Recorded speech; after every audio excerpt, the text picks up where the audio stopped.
TGIF, everybody. How's everyone doing today? Jean, was there news of a ceasefire? Morning, Dale. Hi, Ryan. DJ, how are you doing? Good, mate. You? Pretty good, Ryan. Kman, Good morning, TGIF, Dale. Yeah, man, great trade in US dollar yen. You've been on it all the way. And I just want to point out what an edge it would be for everyone listening to us today, say in 3 hours, if you were taking profits, for them to know that. So, I mean, there's so many important advantages, mainly our people, for being able to, you know, have a bunch of mentors in there, guys, that, you know, have been in the business well over a few decades, including Ryan. Ryan started trading when he was 8 years old. Right, buddy? Four years old, actually. 4 years old. I was selling, what were you, marbles? I was selling buttons outside my grandparents' shop. Anyway, so true story. I mean, you know, the guys, the partners have built such a strong team. You know, we're coming up next month on, I believe, year 5 of F.A.C.E, or it's been 5 years. You know, I have old timers. So anyway, guys, so big move in yen. You know, I've had the blue line up there drawn for, I don't know, months. Yeah. What do you think? And there's that very, very big 117, let's call it 117.10 coming in from years old.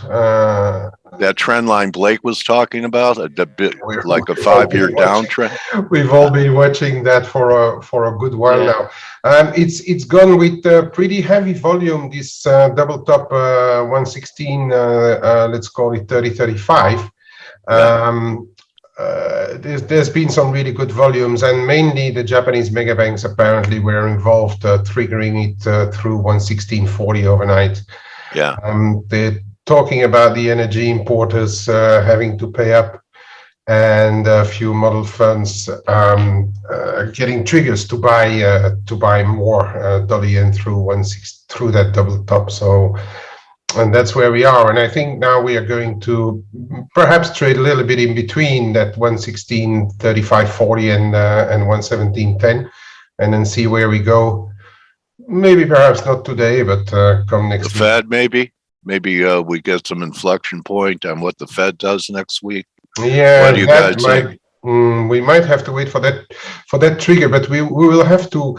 I think it's interesting. It happened in Tokyo time.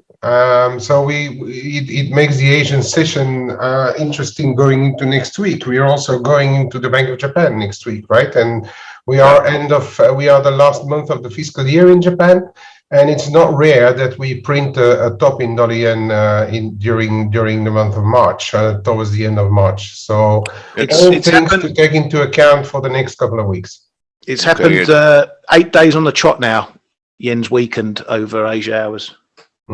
Yeah. Interesting. Can I just do a quick screen share while Kay's talking about that, just to show? Go for it, buddy. Okay, if I don't remember how to do it. I have to stop my share. Yeah. There you go. Let's have a look. Ooh, can I do it? And while you're doing that, and good morning, guys. I just want to let you know that that Grega Horvat has joined us today. So he's got a few words he wants to say before the Canadian news. So just a little heads up. All right, can you guys see that? Okay. Yeah. So this is what we've been talking about, and you know, Kay's been on it. I've been on it. Several of the guys in the room been on it. I want to point this out because this is a textbook break. This is something that if you get something that looks as perfect as this, and all the stars aligned for this break. You know, we had a strong double top. We kept coming back to it. We had that little bit of support coming in before around 16.20, and those are the sellers from the prior highs. You know, parking the bus there. They want to protect those highs, which means if we get above there, they're in trouble. But it could also mean there was some big corporate orders in there. Someone needed to fill an order, and that's why we saw that selling.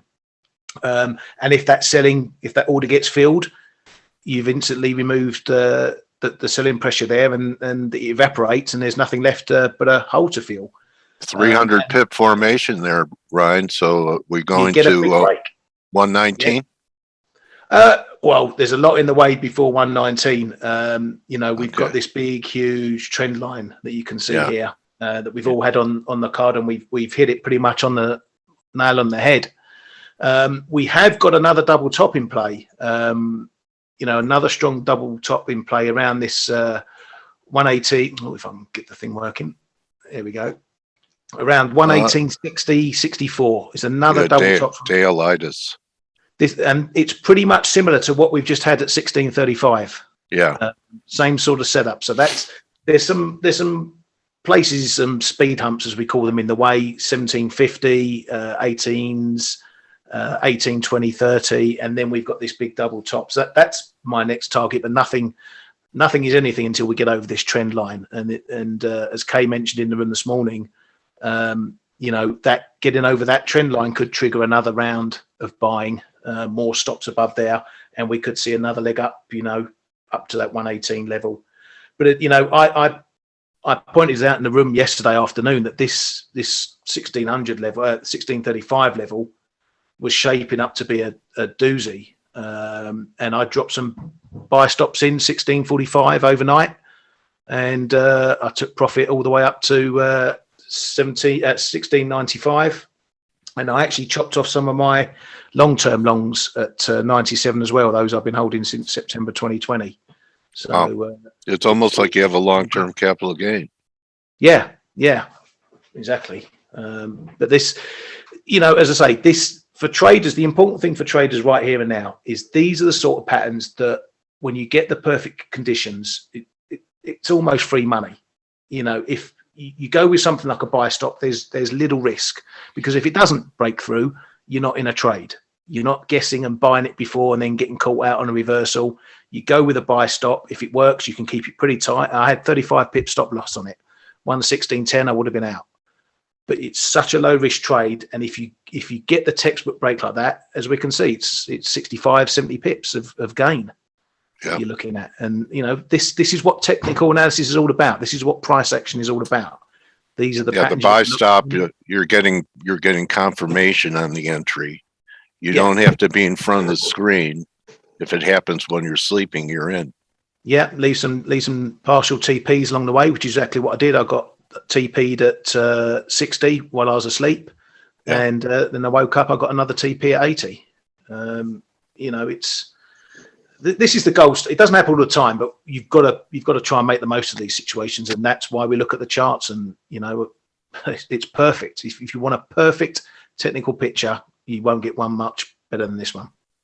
Take a picture of a screenshot, everyone, in case you see that again. All right, let me give it back to you now. Well, maybe Blake wants to come in before Grega. Yeah, actually, I'm here as well. Oh, Grega is here. Okay, yeah, let's let Grega jump in, and then let's let him jump in for about 10 minutes, and then I'll take the last 10 minutes just before we have the Canadian data. And I'm glad we talked about the yen, because that's obviously big on everybody's list this morning. And well done with Ryan and Kman. So Grega, go ahead, man. Actually.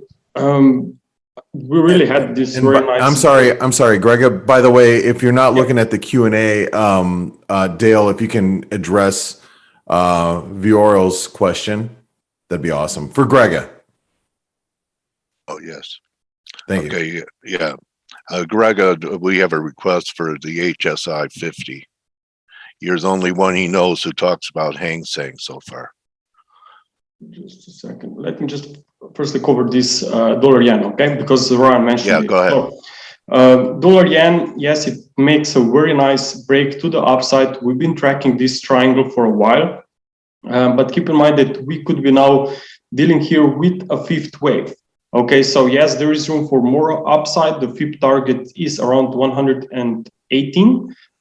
So still you have 100, 200 pips room for more gains. But we really should be aware that there can be some strong resistance or at least pullbacks coming in, let's say maybe next week. But firstly, obviously, we have to complete the 5-wave sequence within this fifth wave that is underway. So I'm still bullish here on dollar yen, just a little bit more careful. But if we see a drop back below 116, then I think that we will again return back into this range. Now, CAD yen should be very important today as well. So if we get a very strong data, if dollar yen will be able to hold this 116, then I think that CAD yen could also break finally out of this triangle and could potentially follow the same path that we have seen on Aussie yen, which is already out of this triangle. So I think that there is room for more upside for sure. Of course, stocks are not making any real progression to the upside, but if maybe stocks would build a base, I think that these pairs could easily fly much higher. Okay, thank you, Grega. Yeah, so you can look at Hong Kong. Yeah, Hang Seng, yes. So the Chinese internet stocks yesterday got bludgeoned. So, okay, there's Aussie. Okay, got it. Yeah, I mean, it's a very strong drop here, but you can see that we are approaching some massive supports. So I still think that from a cyclical perspective, there can be some very interesting levels. Of course, there's a lot of fear involved, so very hard to, not easy actually to chase these levels here. But from a longer term perspective, I think that there can be some recovery coming, especially because we are dealing with a 5 waves drop here within this recent weakness from 2021 highs. Also, we already spiked below this level here from 2020, which was the COVID low, as you know. So actually, from a technical perspective, I think that levels are quite attractive, but still, as I said, there is a plenty of risk on the table because of everything what is going on, obviously, with Ukraine. Also, let's take a look very quickly on Euro pound, because I think that this one has some very nice reversal. Now, this market cleared plenty of stops here. This was a multi-year support, and you can see a very nice reversal so far. And if we consider that I can count 5 waves down here from 2020 highs with an ending diagonal here in a 5th wave, then we really should be aware of potential more upside. We so far have seen a very nice and strong jump in price. It looks like an impulse, so I'd not be surprised if we see a breakout here, and potentially this could drive pair even back towards these levels that we have seen in September and through summer of 2021. Yeah, this weekly candle, Grega, is engulfing. It took out, so that's a pretty powerful signal. Yeah, but always when I look at these candles, of course, there's still not closing candle, but next week, then we should see firstly a break above these highs from this week to make this as a confirmation that this engulfing pattern, as you said, is really playing out. So in such case, I would be looking for more upside, and as I said, potentially we could see even a retracement back to these former 4th waves. There was a lot of noise here in 2021. Also, let's take a look on, we can look on dollar Mexican peso. This one has made some very nice reversal. It stopped the resistance. I know that Blake was on this trade with PI pips from 61.8%. I'm sure he was watching this level.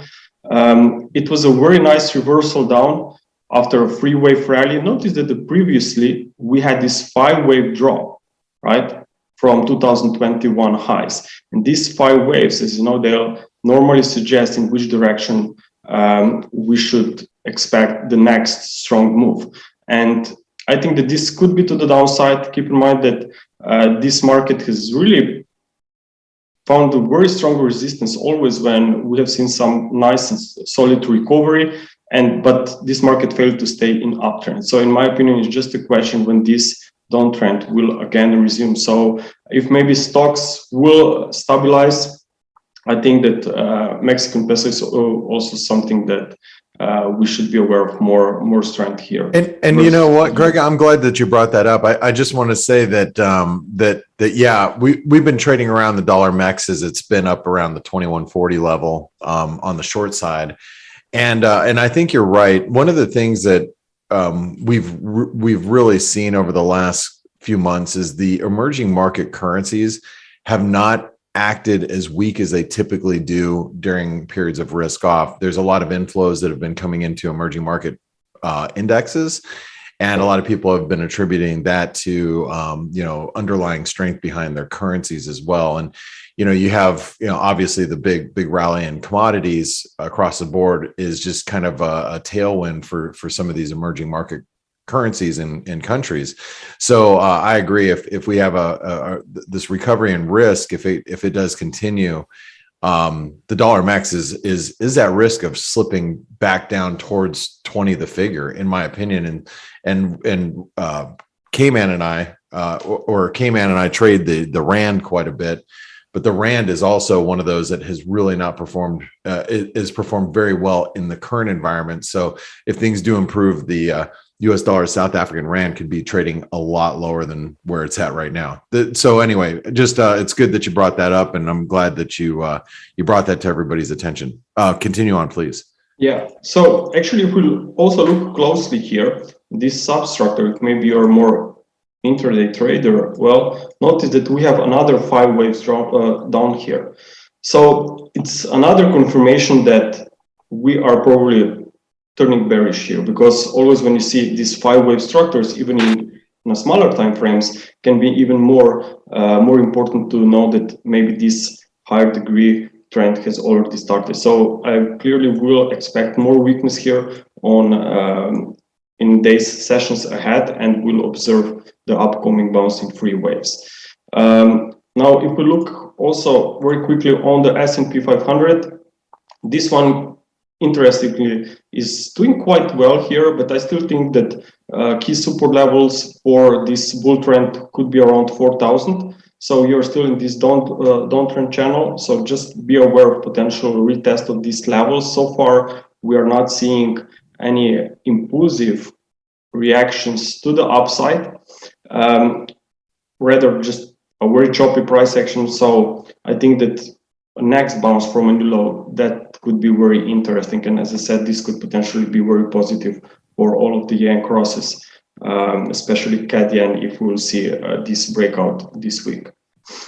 So do we have any questions, Dale? No, it's great, Greg. I'm glad that you got an opportunity to join us today. And for those of you that do not know, Grega Horvat, he's obviously been with the ForexAnalytix team now for years, but he also provides the analysis, the Elliott wave analysis in the ForexAnalytix platform. So if you're looking at, here's the ForexAnalytix platform.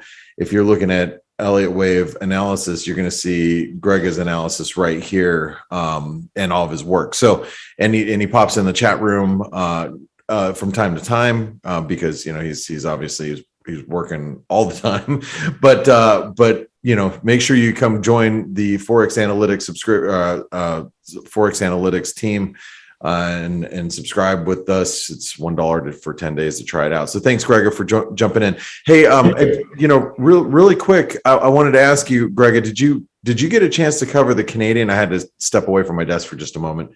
Did you talk a little bit about the Canadian at all? CAD versus yen only, not. Oh, okay, CAD versus yen only. Okay, and one of the things about the dollar CAD, I'll point out to everybody here, and we have Canadian jobs data coming up, but I've been looking at this as a wedge. And Ryan, going back to your previous conversation about the yen, this is a very clear, in my opinion, a break of above 129.50 would signal a big break to the upside. So. If you guys are looking for like a really nice bullish wedge setup, or at least a wedge setup in general, the dollar Canadian is setting up really quite nicely. My opinion would be if crude actually started to come under some pressure, we actually see some real pressure. I know we're just trading above 105, which is a big support for the crude oil market, but we start trading below 100 in a big way, where you start to see some some strong selling pressure there. It might feed into Canadian currency weakness over time, and we might see a bigger move in the dollar Canadian kind of brew. But here we are ahead of the jobs report out of Canada. We are, I would say, smack dab in the middle of this, the apex of this wedge here. Do you guys have any opinions on Canadian jobs, and will it even matter today? What are your thoughts here? Canadian jobs is a funny one because it can be all over the shop. So you just got to take it as it comes out, really. Yeah. We know from the ADP and StatsCan, they're useless at getting these numbers right. So it can be up 1 million as easy. It can be down 1 million or somewhere in between. For the oil situation, the looni's been pretty stable amid all the price shocks and everything going on there. It seems completely detached from the oil trade at the moment, but it's bang on the risk trade. And everything that's happening. I mean, you spoke, I think it was yesterday, about the rand and its correlation to gold. Very strong there at the moment. But the oil CAD thing is completely disconnected in my opinion right now. But as you say, if things go a bit longer, if oil does get back down again, if things stabilise, then you'll see the correlation strengthening again, and that's going to lead to some moves.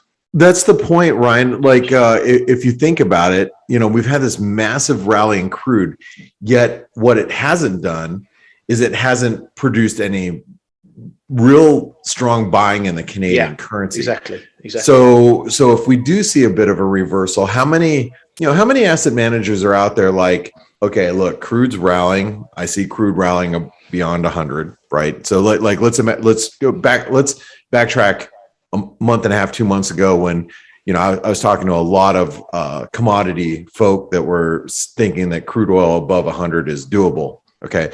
So you got portfolio managers, asset managers are like, okay, let's spread out some risk. I want to be long, Exxon Mobil. I want to be long Chevron. I want to be long, some crude futures. I'm going to get along some Canadian currency because that tends to be a strong, correlation to crude oil, rallying, blah, blah, blah, blah, blah. Crude oil rallies, breaks 100. You're a portfolio manager. You take a step back. You look around. You go, okay, what do I have here that's not working?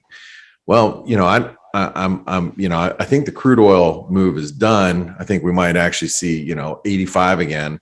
So I need to start taking off some of the stuff that's not working. And one of those would be, well, if I'm long Canadian currency, really it isn't working. Well, maybe against certain currencies, but sure isn't working against others, so you maybe you start paring back on some of your Canadian exposure here. You know what I'm saying? So that's kind of like one of those things that if I do see a move lower in crude oil, I will start fishing around looking for some dollar strength. But going back to our original question, as you pointed out, jobs data coming out of Canada is not exactly.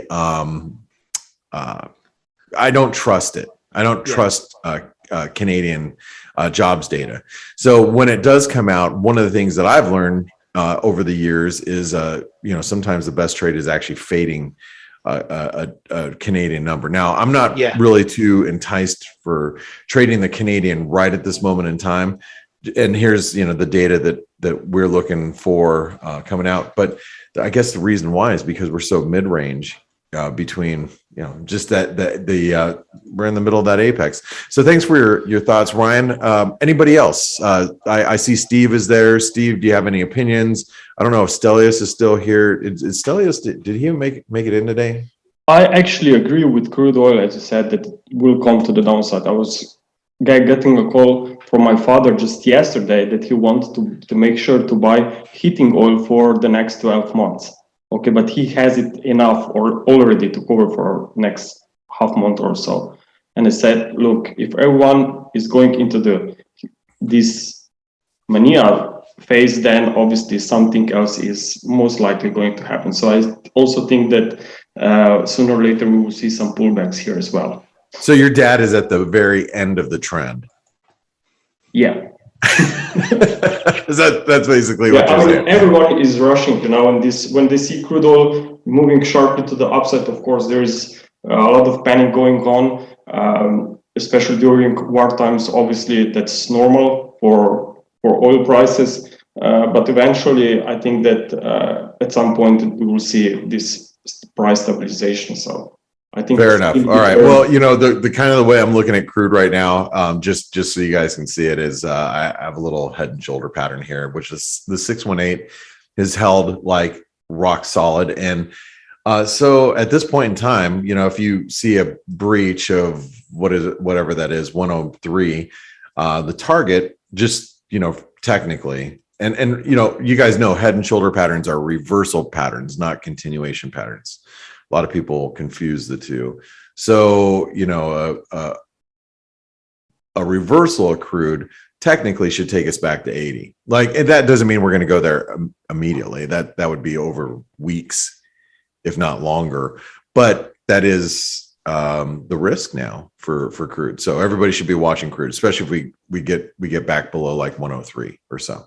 So anyway, just a little heads up there. Kman, did you have any other thoughts about Canadian jobs in case He's had to pop out. Oh, he had to pop out. Okay. Yeah, on an errand. Steve is not here. I'm here. Hello, Steve. I'm here. Oh, you are here. Okay. I was going to ask you guys if you had Stelios, how you feeling, buddy? Yeah, I'm still coughing and stuff, but it's okay. I'm good. All right. Well, as long as you're not snotting all over the place. We're no. So you're talking about the Canadian. I have to echo the fact that the Canadian hasn't moved with oil, and I would love to see a move towards 129, 129 and a half to short the hell out of it. And this is because I think the dollar is I think we're gonna have the Fed, which is gonna come in, continue with their the plans, and, you know, hike, either gonna hike 25 or 50. I don't know. I think they're gonna hike 25, but I don't think they're gonna deviate. So that's gonna bring, I think, pressure to risk assets. And I just saw something that hold on, let me confirm. Global financial conditions at tightest levels since May 2009, and Goldman Sachs, and that's the Goldman Sachs index, despite the Ukrainian invasion. So just remember, you know, a lot of these banks are still anticipating 6-7 hikes this year. I think we if we get out soon, hopefully of this Ukraine situation and gets resolved, the world is going to wake up to the fact that, you know, yields are high and there's going to be tightening, and that is going to be a definite headwind for stocks. I mean, look at there's the 10-year.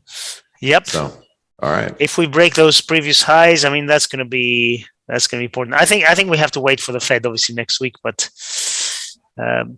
I want to, as I said before, I want to short dollar CAD. If we get to 129 to 129 and a half, I think that's okay. So nice. You want to short dollar CAD in the face of the Fed ripping rates higher. All right, I get it. No, I don't really, but ripping rates higher, going to a quarter of a percent with inflation at 8. Yeah, well, you know, just so you guys know, here in about in a few hours, I'm going to be meeting with Danielle DiMartino Booth from Quill Intelligence. So I'm going to meet her on the Trader Summit. You know, just doing an interview with her, and we're going to talk a little bit about, you know, what she expects going in next week. So make sure you guys are out reading tradersummit.net and looking for that interview, which is going to be, you know, a really great interview that we have set up. So anyway, just a little heads up with that. And, you know, speaking about the 10-year, this is one of the charts that I was looking at for a bounce off that trend line. It was my, one of my setups for this week on the trade-off on the Pepperstone show. So here we are, just about a minute away from data. Any last minute thoughts? Any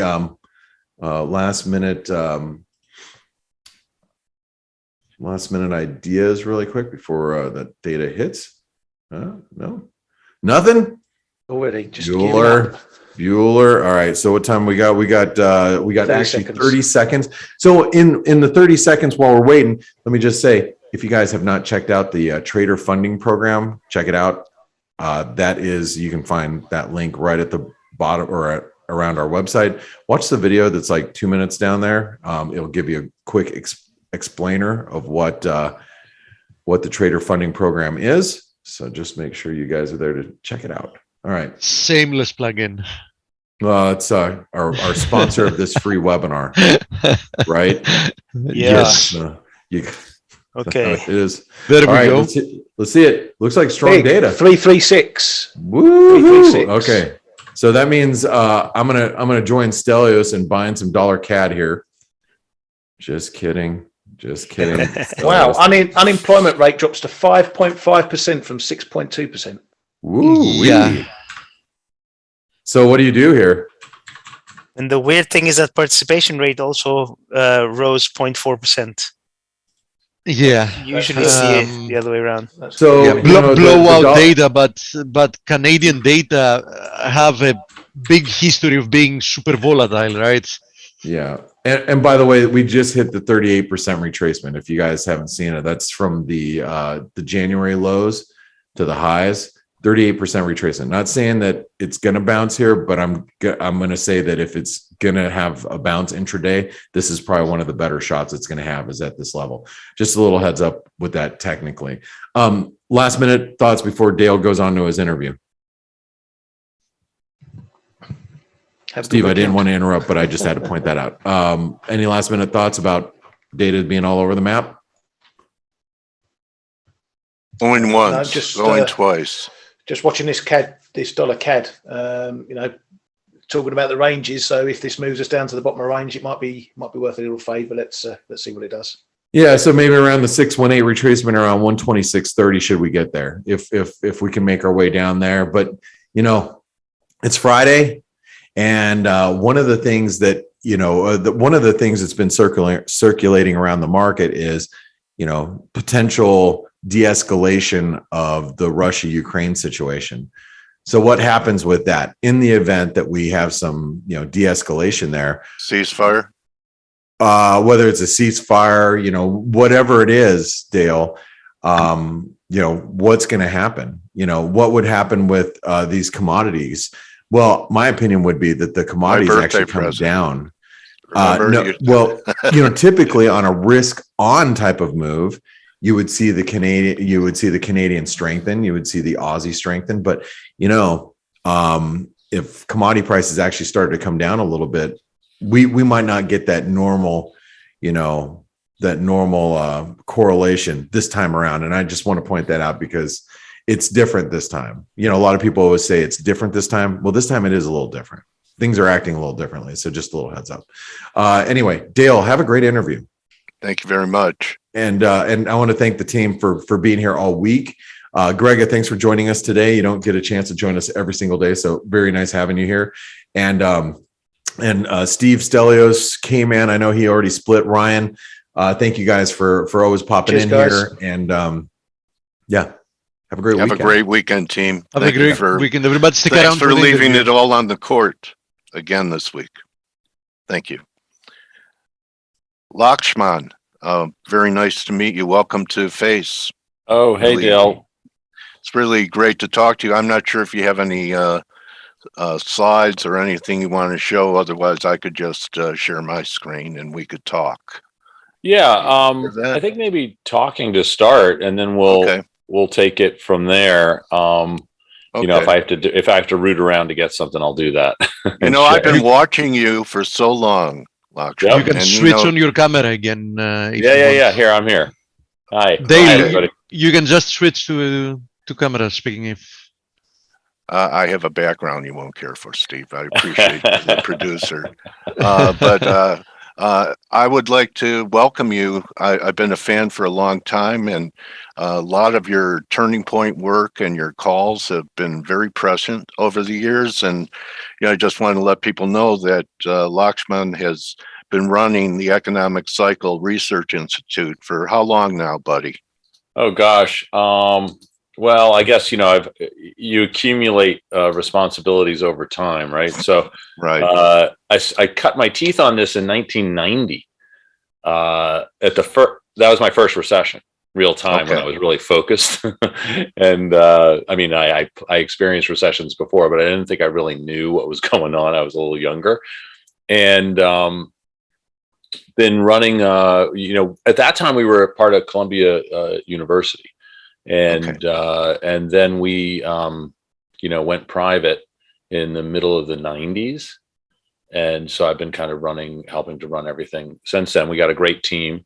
It's not all me. I got a lot of really, really talented people working with So how did this happen for you? Did you have an epiphany in high school, and one day after school you said, you know what, I'm going to become an economist? What tell us the genesis. Yeah, no, it's a great question, right? You're always like, first you're blessed if you could do something you enjoy doing. So I'm interested in it, and so I'm really, really blessed for that. In a weird way, it has to do with FX. Not that I forecast FX, right? But I was out of high school before college, and I got a Eurail pass with my buddy, and I had a tight budget because my parents didn't want to really support my venture, and and I went off, backpacking around Europe, and I had my budget, and as you do, you blow through your budget. Yeah. And then I found out, well, if I go from one country to another country, this is in the mid 80s, so the dollar was strong, and my budget gets repaired by this weird foreign exchange thing that's happening. Yeah, we're long Europe, long the dollar. I was long the dollar, basically, right? Yeah. And I'm just trading it into these different currencies as I'm running around. And I was like, what the heck is that? How does that work? And got interested in economics, which seemed a little contrived at times. And when I was introduced to Dr. Moore, my mentor, by another teacher of mine who had worked with him, it wasn't so contrived. The cyclical work was much more observational. There's a lot of theory behind the observation that we're tracking, and what I liked is it was global. It was something that worked around the world. This framework, the cyclical framework, presuming that you're in an economy that is dominated by free market activity. Doesn't have to be completely free market. I don't know. Yeah, because we're not now, are we? No, we're not. I mean, this is central planning for a long time, right, Lakshman? Did that cloud, or at times perhaps the picture, because you have central planning and the Fed involved in a way that they never were before, make it more difficult to forecast? If you have good indexes, there's no holy grail, right? Right. So in our coincident data, it's all hard data, like actual counting of stuff. In our forward-looking data, you get three choices of data, right? You have market data, you have government data, and you have survey data, and you have to try to make something out of that.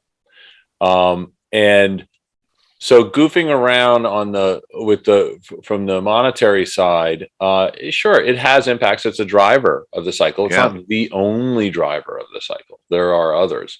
And so it's really when they start working in concert that you get the pronounced, pervasive, and persistent moves.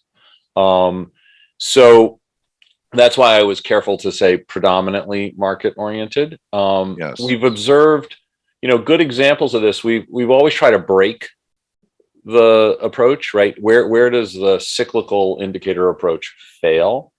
And interestingly enough, back at Columbia, some researchers from the USSR, the former USSR, showed up. And after a lot of vodka drinking and whatnot, we got down to looking at indicators. And we saw that it doesn't work, thank goodness, in a centrally planned economy, right? Yeah. Now we've having done this over and over again, we basically see that it fails in centrally planned economies that are dominated by central planning. Truly big war-torn economies. So we've seen that on occasion in some Middle Eastern economies, and serious weather events. like you know, a 6-year winter, you know, from a volcano, that kind of thing. Right. Earth change. So in India, which was a managed economy, post 90s, where it's less managed, but it's still managed. But some price controls came off and things like that. You see cycles start to emerge. Same with even China, which is certainly a heavily managed economy. We've seen cycles emerge as free market activity has increased in terms of the impact on their economy. Okay. So it's there's no holy grail, but you know what? I pay attention to what you say, and I saw an interview, maybe it was a month ago, you were on CNBC, and you were talking about how the economy was slowing, and the interviewers were pushing back on, you know, economic growth and a consumer balance sheet, and you were talking about we are slowing into a tightening cycle. So bring us up to speed with what you're seeing now in the U.S. and has it even been exacerbated by what is happening in Ukraine? Yeah. So let me take that in two pieces. What's happening in the cycles leading up to Ukraine, and then we'll layer Ukraine on top. And I kind of think that's I actually do think. I mean, look, you know, I'm converted. I think cycles are important. I think they're bigger than virtually most of the things that are going to hit the headlines. I don't want to say never, but you know, I would say virtually everything. So going into the, you know, several weeks ago, let's say a few weeks ago, you basically had a growth rate cycle downturn that is well underway.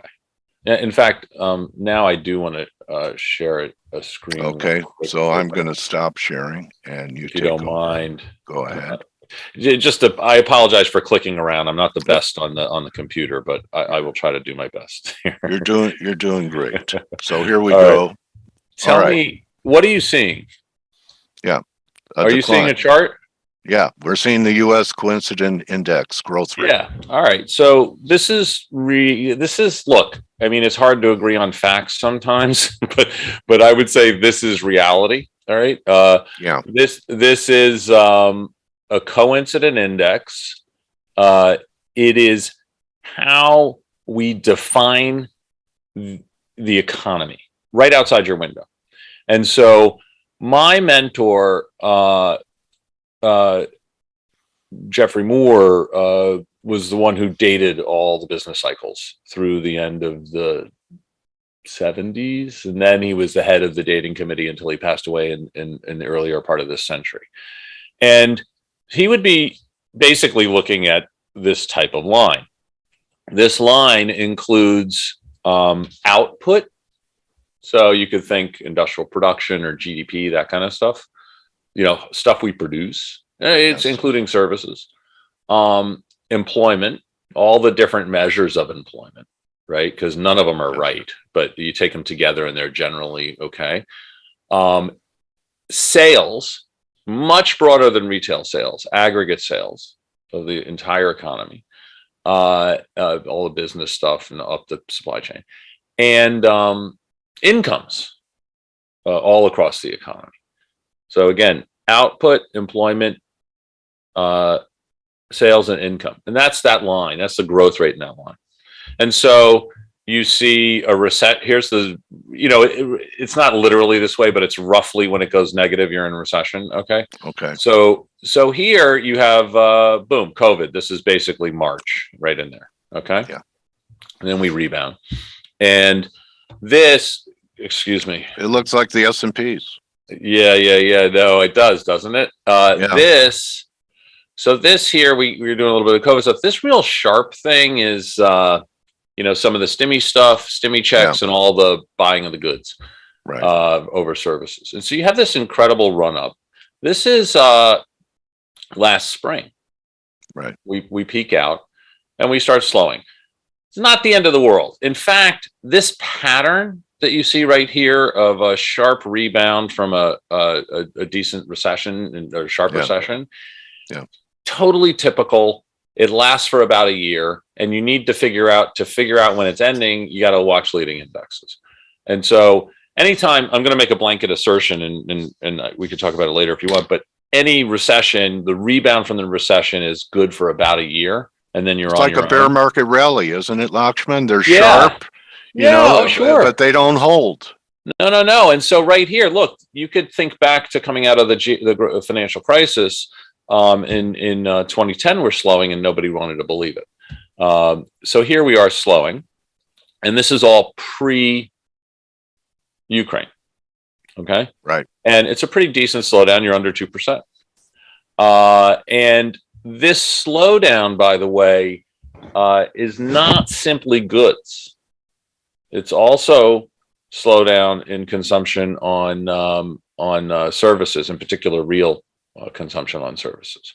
So this is the reality. Now the Fed is tightening into that slowdown. So super simple again. I don't think I'm saying anything radical here. If you're slowing down already, tapping on the brakes, you're going to maybe slow down more than you expected. Right. Okay. That's it's not a radical statement. So have you ever seen a setup like this, Lakshman, where the economy was weakening? There was a global war. I think someone brought up the point that a big war, that the Fed rarely tightens in a geopolitical event like that. Right. And so, we have seen this before. We have seen this before. So there's you can have in-sample data, out-of-sample data. This is a lot of our work is out-of-sample real-time stuff that I'm going to be talking about. We have done some out-of-sample development of our leading indexes all the way back to the early part of the 1900s. Okay, so very far back. So we see some what cycles are looking like with our indicators around these big events. So going into World War II, right? Pearl Harbor, pretty big. This is World War II. This is not going into, that's in World War II. Yeah. It did not trigger a recession because the coincident data wasn't cycling down like this. And more importantly, the forward-looking data was moving to the upside. The stuff that leads the coincident indicator was moving to the upside. So the economy's kind of immune system was pretty strong. And it took a while to get the war spending going on that would really boost economic growth. And in that intervening period, there's no recession, even though there's this huge negative shock. Yeah. Because of where we were in the business cycle. In contrast, in 1990, when I started doing working with the team, we had a war. It was not a world war. It's the Gulf Iraq War. Yeah, the Gulf War. And there, in February of 90, it's so hard to remember this stuff because we get so much data coming in. But in February of 90, our indicators were much weaker, right? The forward-looking data was recessionary. And so the immune system is compromised. The window of vulnerability is open. Virtually any shock would qualify as any negative shock would qualify as a recessionary shock. And so we were on basically watch. Hey, this thing is in trouble. And then months later, I think it was in August, the 1st of August, that Saddam Hussein invaded Kuwait. And you could predict pretty easily there's an oil price shock because of that going on. But the Fed wasn't tightening during that war, right? No, they didn't cut. They're still just out of sync. They didn't cut until October. Mm-hmm. They didn't know we were in a recession. You go to 2008, which may be, I was talking to some clients the other day they're not fund managers, but they're in heavy equipment and things like that. and they are booming, right? So they're booming because of the commodity stuff. Yeah. But they know, like anybody who's in commodities for a while knows it's volatile, right? It could go up and it can go down. I heard your guest before saying, it was somebody talking that it could come down and go the other way. And they were like, okay, history does not repeat itself, but this echo, remember 08. So the recession, the financial recession, different shock, right? There's a housing bust. But the recession begins at the end of 07. In a fit of bipartisanship. I forget who all was it Bernanke and Bush and Paulson or Pelosi. They all got together and they were like, okay, we're going to give a stimulus. TARP. And this is really early. This is I think they got it done by this first quarter of 08, but the checks didn't hit kind of till the second quarter. So you have GDP holds up a little bit in second quarter, and right in there, oil goes to 147, right, which is a lot more in today's dollars, by the way. Right. And that's inside of a recession that it spikes up like that, and then it corrected in a big way, right? Yes. And at that time, by the way, also, and this was now flip over from the hard economy, real economy, to the financial economy. The Fed was promising 4 rate hikes, 100 basis points of rate hikes before year end, inside of a recession. No, none of that happened, right? But that's where the market was priced in Q2 of 08. This is totally different. Look, I don't have any particular insight on what's going to happen geopolitically.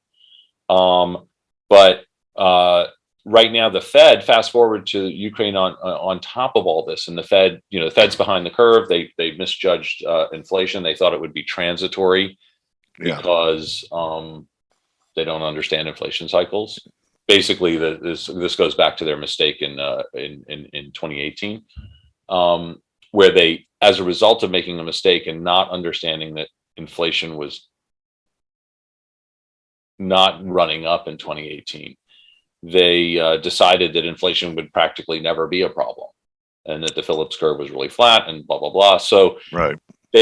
That's why when inflation started popping up in 20, we had an inflation cycle upturn in the fall of 2020, cyclical one. That's why they thought it was temporary. So they're like, oh, we don't have to forecast inflation. We know it's going to be down. It's just a temporary thing. And so, having made another policy mistake, they have to hike here. On top of this Ukraine thing is just having them decide between 2 policy mistakes. Right. They back off. If they back off for any reason, inflation gets more embedded than it already is. And if they tighten, they're tightening into this slowdown, which gives them, the narrowest of paths to a soft landing. Okay. So two steps. Remember 2 steps in a stumble? Yep. All right. You think that they're going to be able to make that much progress? They'll be able to do that. To get 2? Yeah. Get 2 in. 2, 3 in. Look, now we go to the reaction function, right?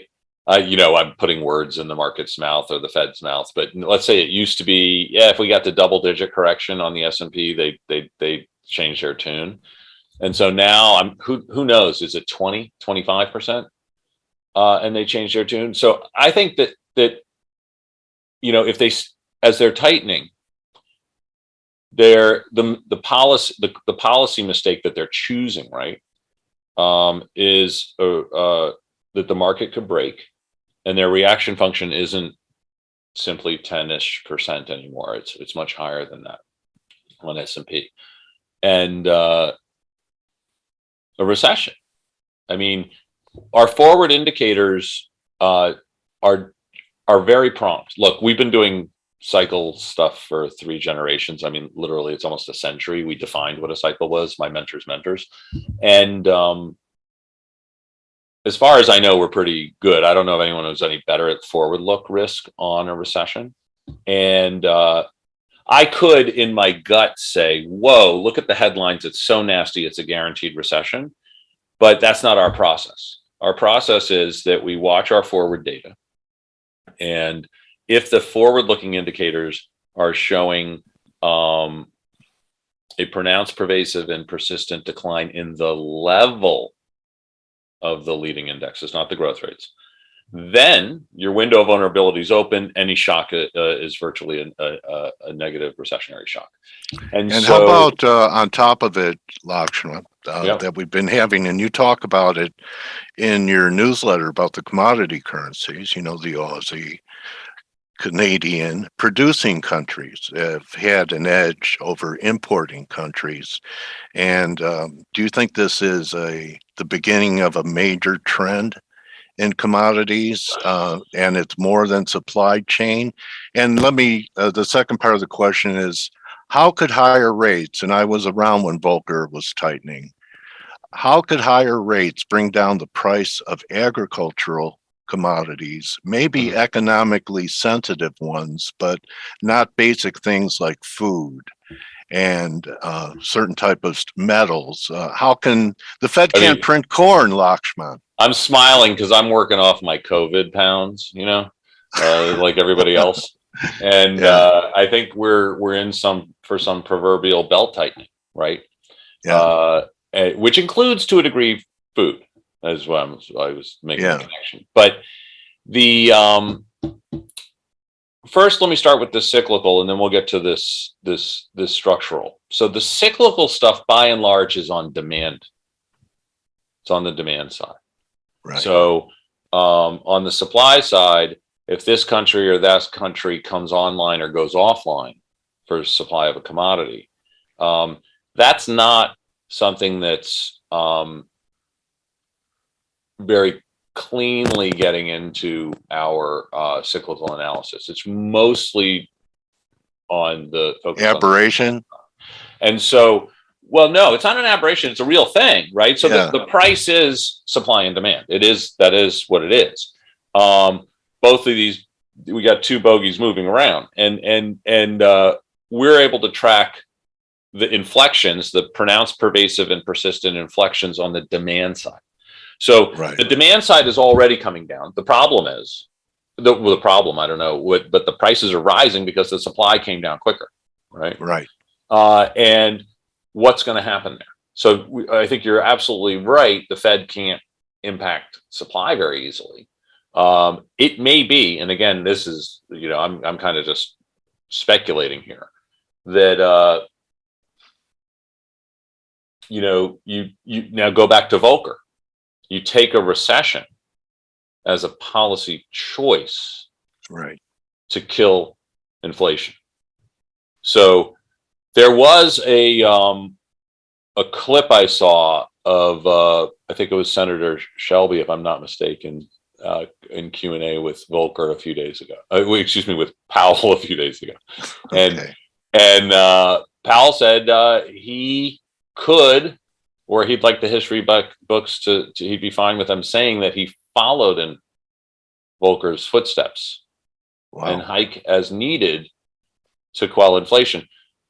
My mentor, Jeffrey Moore, you know, once quipped to me that, you know, one of the only truisms in economics is that recessions kill inflation.